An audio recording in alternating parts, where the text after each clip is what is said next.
The terms sex and gender are often confused with each other.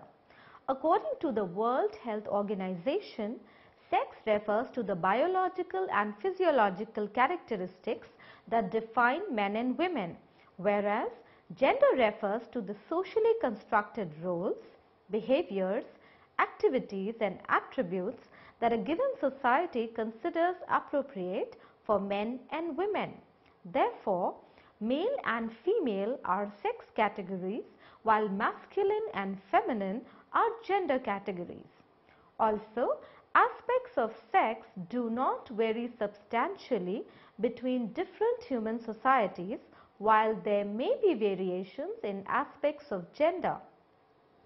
Gender refers to the characteristics that people associate with male and female. Gender identity is the self-knowledge that one is male or female. This knowledge is acquired early in life. Around age 2, children are aware of their own gender, and by the age of 4 or 5, they can correctly label other people by gender. Men are insensitive. Men don't cry. Women are bad drivers. All men love sports. All women love shopping. These are some of the most prevalent stereotypes in our society. These stereotypes have not developed overnight. They are the result of socialization and are therefore ingrained in our minds deeply. When we meet new people, we try to identify them as male or female. The process of categorizing people and things as masculine or feminine is called gender typing or sex typing. This process usually occurs automatically without much thought.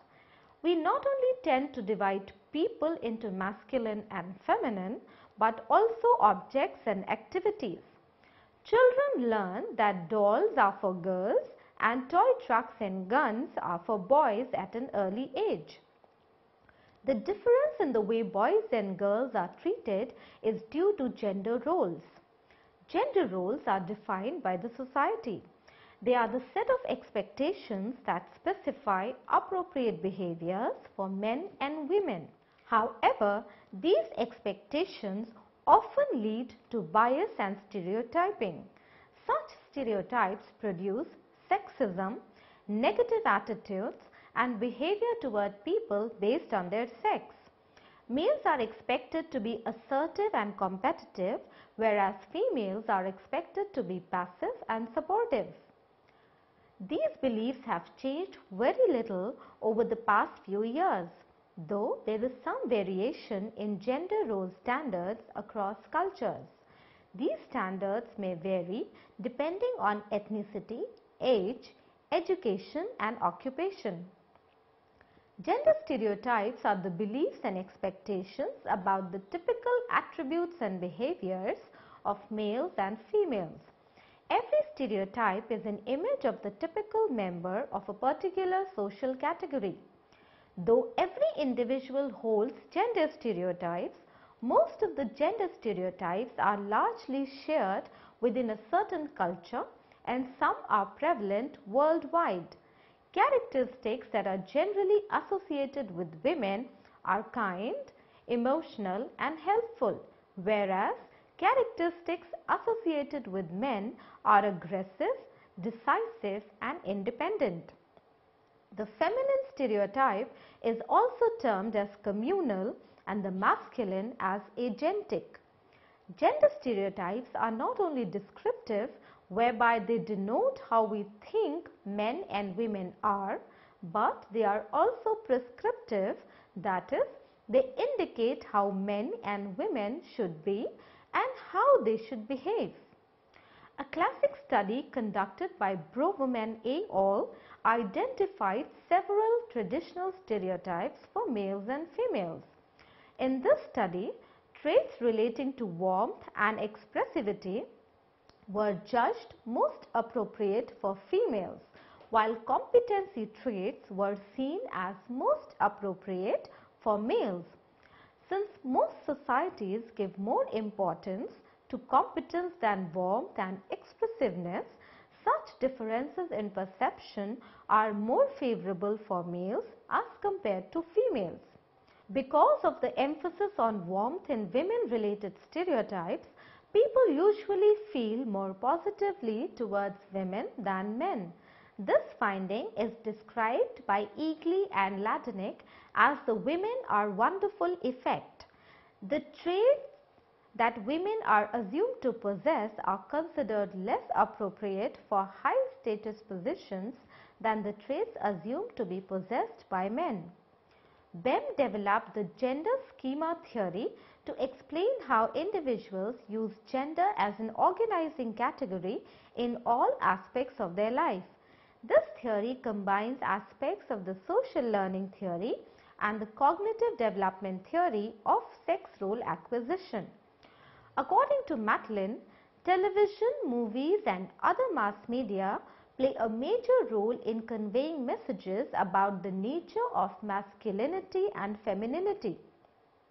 Research has shown that the most common commercial depicts a male expert instructing a female consumer about a product. Archer and colleagues analyzed thousands of photographs from newspapers and magazines in the US. They found that photos of men tended to emphasize their faces, while photos of women emphasized their bodies. Archer named this tendency as facism.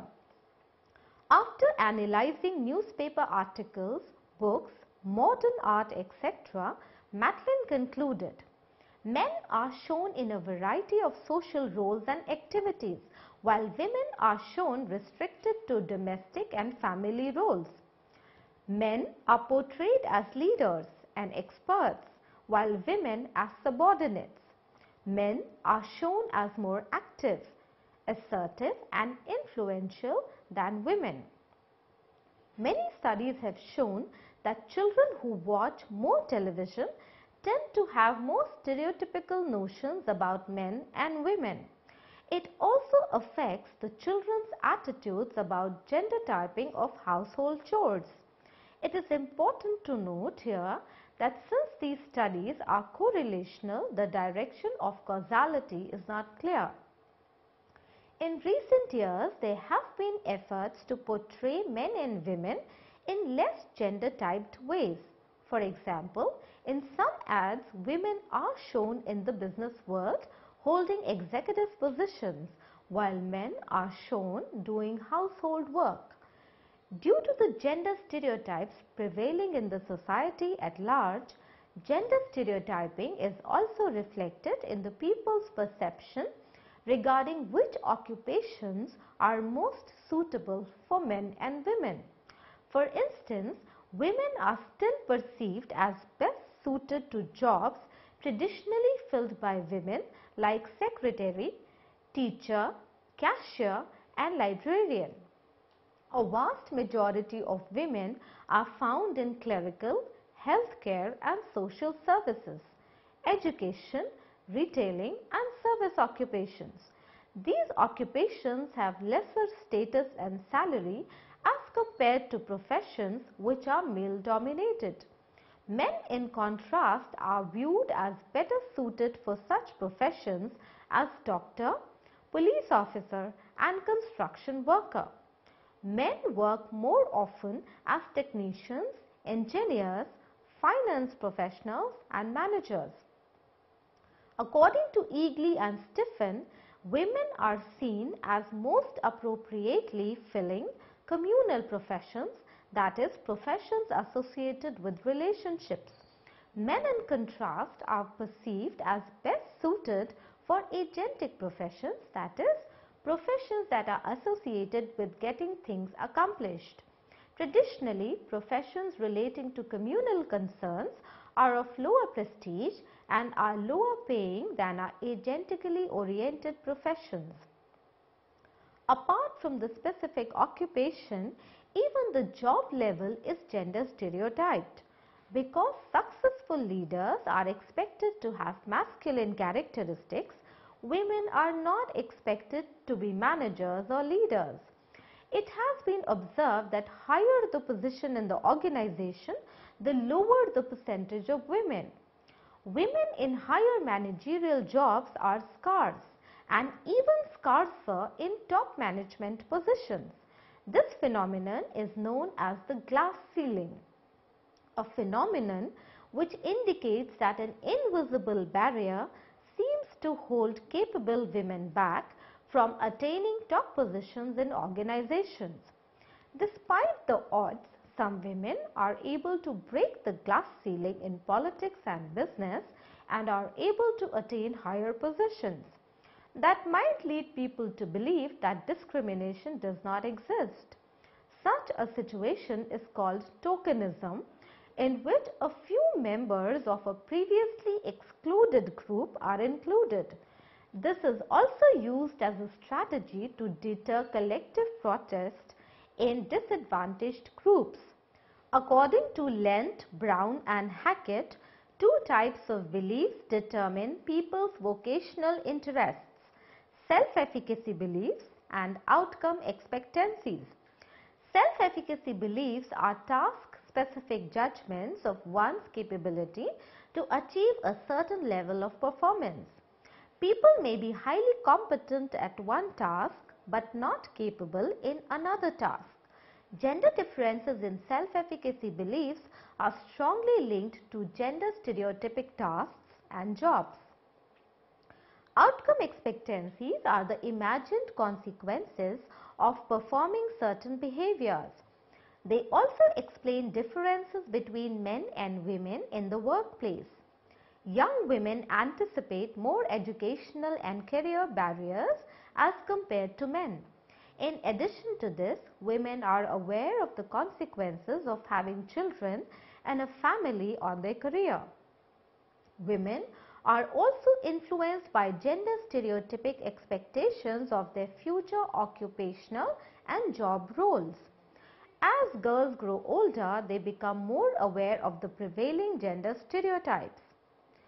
Gender stereotypes affect selection decisions through gender typing of application and their behaviors and gender typing of jobs.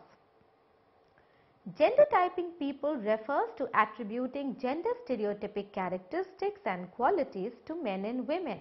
Gender typing of jobs refers to considering gender stereotypic characteristics associated with the sex of the typical job incumbent as necessary characteristics for every job incumbent. If the characteristics of the ideal applicant do not match the characteristics associated with the applicant's gender, the probability of the applicant for getting selected is reduced. According to the sex matching model, jobs become gender typed according to the sex of the typical job incumbent. Therefore, if one sex predominates in a job, then the image of a successful employee is that of the dominant sex and the stereotypical characteristics associated with that sex. Now let's look at the dangers of stereotyping.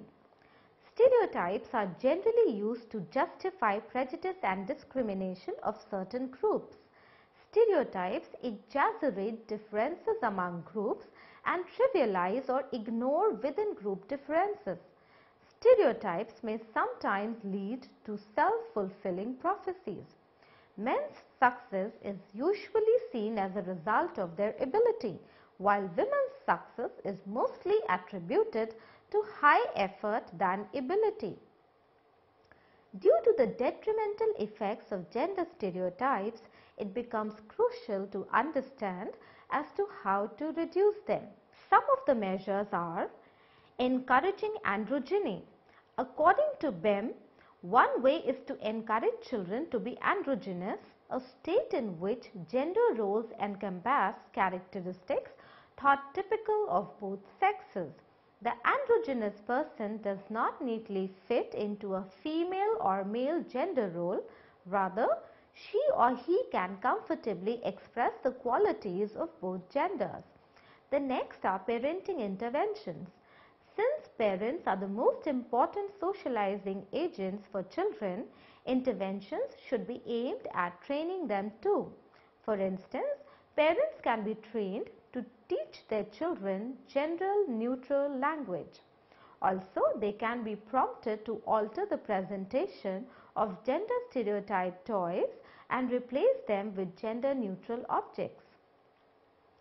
School-based interventions can also be done. There have been some attempts to promote gender role flexibility in the context of academics in school. School-based intervention programs can be designed to modify teachers through reinforcement and to train them to avoid stereotyping. Similarly, programs emphasizing non-sexist play, attitudes and preferences should be designed. Gender neutrality is the movement to end gender discrimination altogether in the society through the use of gender neutral language, end of sex segregation and other means. The feminist movement or women's liberation movement has worked hard for the rights of women and made efforts to challenge and redefine traditional stereotypic gender roles.